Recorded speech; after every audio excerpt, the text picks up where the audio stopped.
Salutations Frelzam, le grand Shiguru est de retour pour une nouvelle vidéo. Et ouais, ça faisait longtemps qu'il n'y en avait pas eu, qu'est-ce que vous voulez que je vous dise? Sinon, quoi de mieux pour bien commencer l'année que de faire une vidéo sur un des meilleurs animés de l'année précédente? Bah, j'en sais rien, FTP c'était juste une question rhétorique, ferme ta gueule.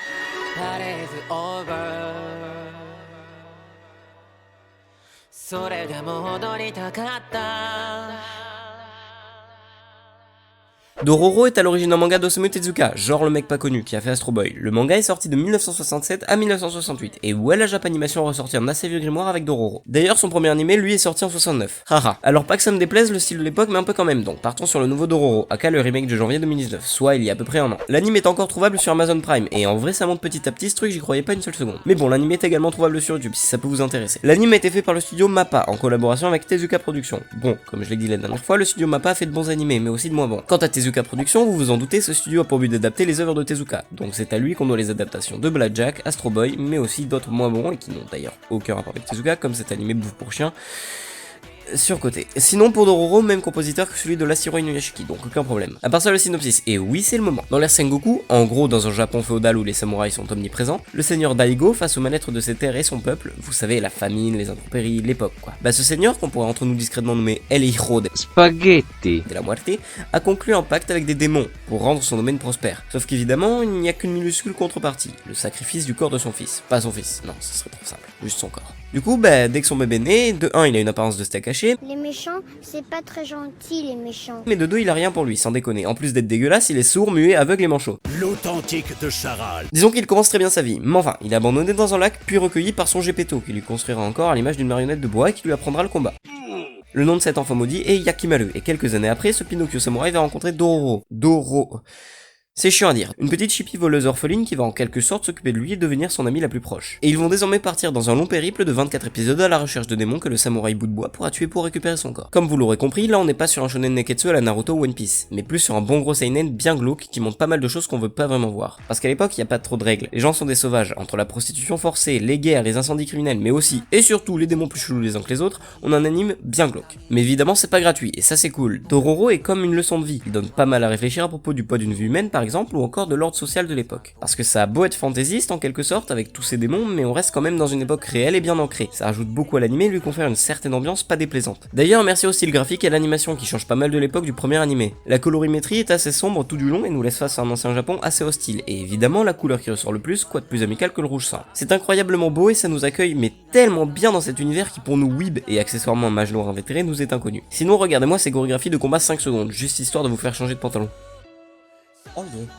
Les musiques sont incroyables, comme à l'habitude de Yoshihiro Ike, et putain le premier opening je l'adore, mais genre, beaucoup trop. Pareil pour le premier ending. Sinon, scénaristiquement, on a deux personnages principaux géniaux. Premièrement, le samouraï respirant la badassitude badass qui se bat pendant tout l'animé pour récupérer ce qui lui est dû, même s'il en perd son équilibre mental. D'ailleurs, heureusement que la petite Dororo est là. Leur relation hyper fraternelle va permettre à Yakimaru de ne pas trop sombrer psychologiquement. Et cette relation, tout au long de l'animé, nous aide grandement à nous attacher vraiment à ces deux personnages. Et non, je ne parle pas d'inceste bizarre, bande de lolicons. Dororo, quant à elle, se bat tous les jours pour changer ce monde de samouraï qui lui a tout retiré. Mais enfin, comme je l'ai dit, cet animé est une vraie leçon de vie, et il faut juste que vous alliez le regarder. Mais vraiment, bon, comme chaque anime que je vous présente d'ailleurs. Comme je l'ai dit précédemment, il est dispo sur Amazon Prime et YouTube, donc aucune excuse. Sur ce, anime suivant.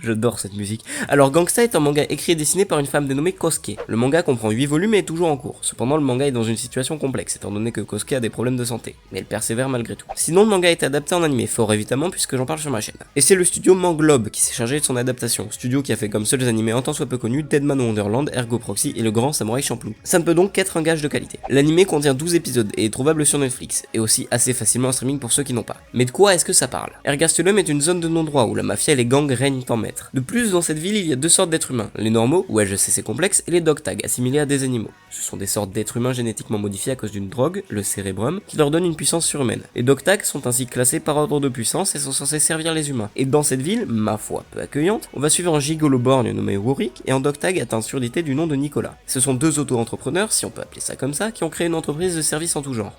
Entendez par là que ça peut aller d'une simple requête de rénovation de bâtiment jusqu'à comment dire ça proprement, un grand nettoyage de printemps. Tiens, ils vont aussi devenir amis, mais enfin, on sait pas trop vu que c'est assez ambigu, avec Alex, une prostituée à gros tétés avec des troubles psychologiques. Et du coup, l'histoire va suivre leurs aventures dans cette ville assez hostile. Et voilà, le problème principal de l'anime est exposé. C'est complexe, on a tout un univers à introduire en 12 épisodes, et l'anime ne prend pas le temps de s'attarder sur les bons détails. Par exemple, l'intrigue, on nous la pose à l'épisode 9 pour que, à la fin de l'anime, elle reste en suspens. C'est pas fini et ça me dégoûte, parce que l'anime sans ça est incroyable. Mais bon, je suppose que c'est un rapport avec la maladie de l'autrice, donc je m'en contente. Et en plus, vu que tout l'univers est encore à développer, on comprend pas grand chose, vu que ça commence réellement qu'à l'épisode 9, et du coup c'est précipité. Je pense aussi que le studio aurait peut-être pu mieux organiser l'histoire pour mieux faire. Sinon, à part ce seul défaut qui rend l'anime assez décevant, on a plein de qualités qui méritent d'être soulignées et qui font que l'anime est quand même une très bonne expérience. Premièrement, le design, genre les petites cicatrices, les rides, il n'y a quasiment que des gens vieillis par la dureté de leur existence, et ça contribue énormément à l'ambiance de cette ville, où tout est sombre et à peu près détruit à cause des guerres de gangs et des combats de dog tag. Cette ville est très hostile, et ça ne se voit pas, ça se ressent. On a sans cesse l'impression d'être enfermé dans cette zone étrange, un peu comme dans un huis clos,